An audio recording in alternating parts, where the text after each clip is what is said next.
อริยสัจสี่ทุกขังอนิจจังอนัตตาทุกนิโรธมรรคว่าจะคิดว่าเขาโมเมนต์ว่าเขาจะไปเข้าใจยังไงอย่างเขาบุญของเขาจริงๆถ้าเขาหลับตาพิจารณาเรื่องของ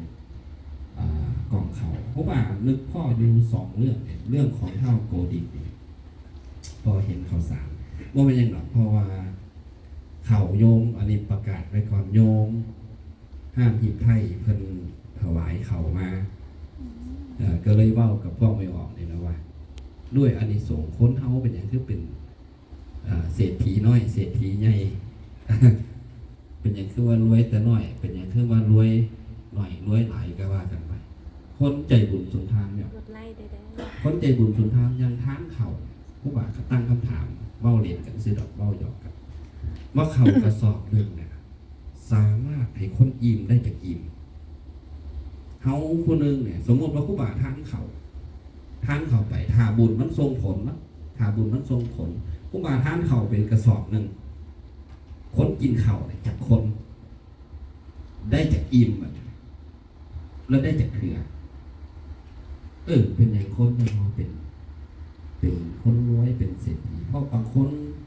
ทานโดยที่ไม่ได้ขึ้นมากนะไปเอาแต่ละเครือกับเอาง่ายๆถ้าบางเครือไปซื้อเครื่องนี่ด้วยนิสัยของคนกับท่านเจ้าของเครื่องให้เจ้าบอกเงินมันจะได้อายจะได้อายจักสิให้พรแนวไหนด้วยความเก้อเขินด้วยความอายที่นี่เพิ่งทานโมเมนต์บอลหนึ่งบอลอย่างหลายบอลกระสอบหนึ่งอิ่มได้จากคนหนึ่งอิ่มได้จากเครือแล้วกินจากเครือมันจะมาสิบเปิดกระสอบมันต้องไล่เป็นอนิสงส์คนเขาบางคนโบอึดโบอยากกินอึดกินอยากแต่ยังใครได้กินอึดกินอยากยังเขาได้มีให้กินสมัยก่อนเนี่ยบ่ได้ว่าสิมีง่ายๆนะยกตัวอย่างพระอรหันต์ตัวหนึ่งที่ครูบาเบ้าเกินไปเบื้องต้นธรรมสังเวชอุบาสกคนหนึ่งเราเป็นคนถูกแต่หากเป็นคนใจบุญในหัวของเราคือว่าเป็นน้ำเฮาบุญหน่อยเกิดมาบุญหน่อยได้เห็นบุญหน่อยเราเกิดมาจะคอยเป็นคนทุกข์คนยากมีอย่างกับไปเหตุทาน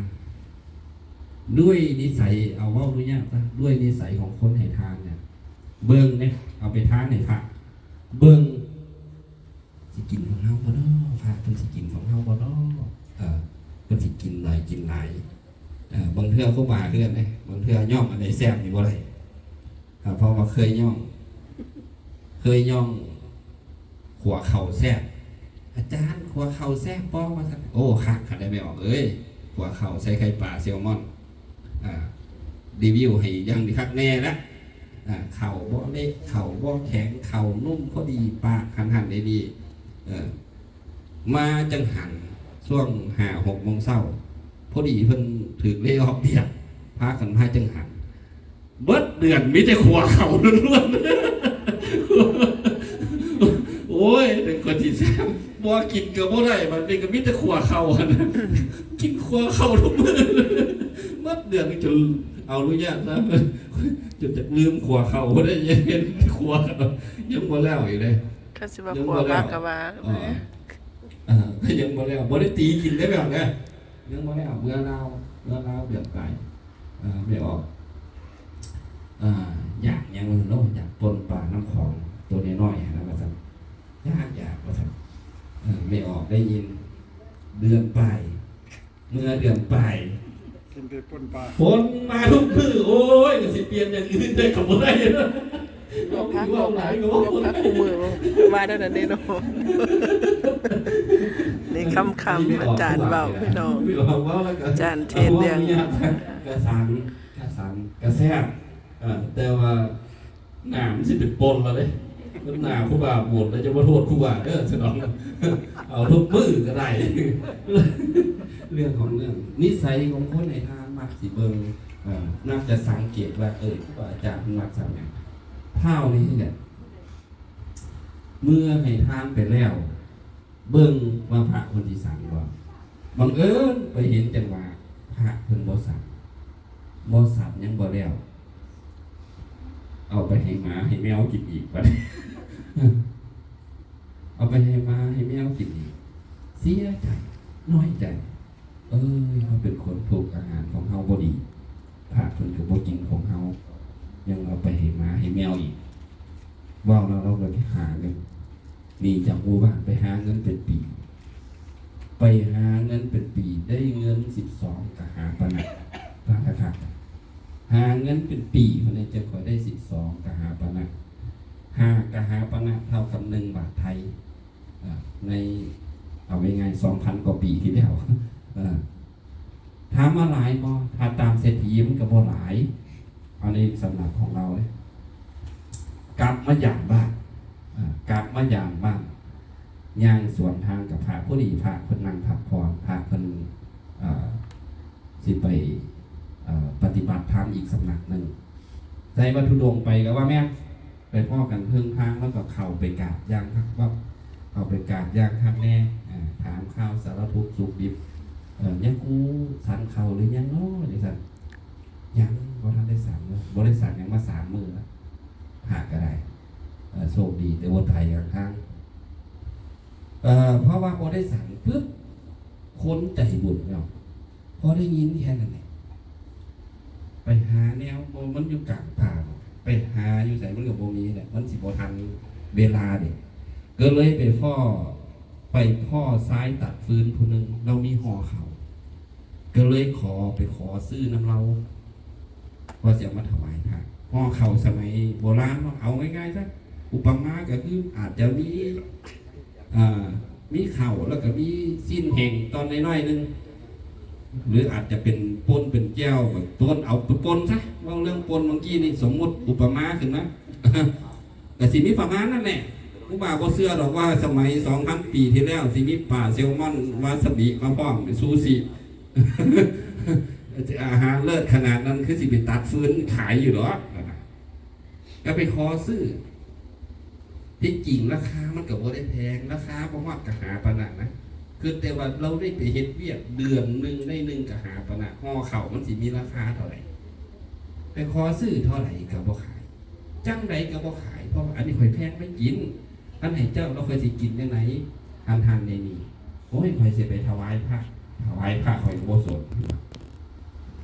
คนที่ใจบุญสุนทานว่าง่ายๆซะมีจิตอยากเฮ็ดบุญจะมีอุปสรรคต่างๆก็อยากเฮ็ดอยู่ขอซื้อเท่าไหร่ก็บ่ขายขึ้นไหน1กะหาปะนะก็บ่ขาย2กะหาปะนะก็บ่ขาย3กะหาปะนะก็บ่ขายขึ้นไปขึ้นมาข่อยมีเงินเท่านี้12กะหาปะนะซื้อเบิดเลย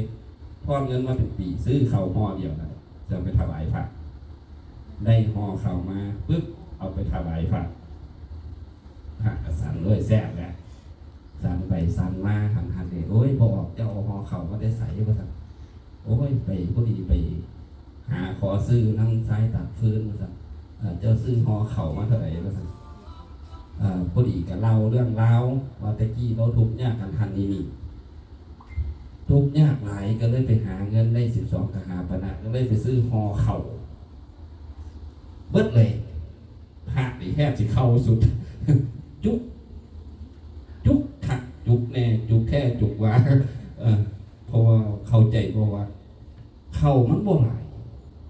แต่คนมันมีแค่นั้นคุณค่ามันสั่นไหนไปหาเงินมาเป็นปีซื้อเข้ามาถวายพระห่อเดียวนั่นแหละพระจุกคักจุกแน่บ่จักกันสิเฮ็ดก็เลยตั้งสัจจะอธิษฐานด้วยข้าวห่อนี้ด้วยที่ได้กินข้าวห่อนี้ข้าพเจ้าจะขอประพฤติปฏิบัติธรรมข้าพเจ้าบ่บรรลุมรรคผลข้าพเจ้าจะบ่ขอสั่งอย่างบอกไปนั้นคนควรรู้เรื่องนี้ว่าตามตรงเรื่องนี้ไปอ่านย้ำไหนได้ยินย้ำไหนนี่แค่จกหลอกคอตลอดเลยมันกูคืออุดมสมบูรณ์ กองเข่าเต็มเยอะเอาคักเอาแน่จนโรงพยาบาลก็ดันเต็มวัดครบ หมูเห็ดเป็ดปลาหมูเห็ดเป็ดไก่ครบคนละหมากข้างไม่บ่อึดบ่อยากเอานี่ก็ถือว่าเป็นเอกลักษณ์ของคนนั้นด้วยกันแล้วก็เลยปฏิบัติธรรมจนบรรลุเป็นพระอรหันต์บรรลุตอนเศร้าตอนบ่ายเนี่ยเราจะปรินิพพานเราจะภาวะปฏิข้องห้องเปล่า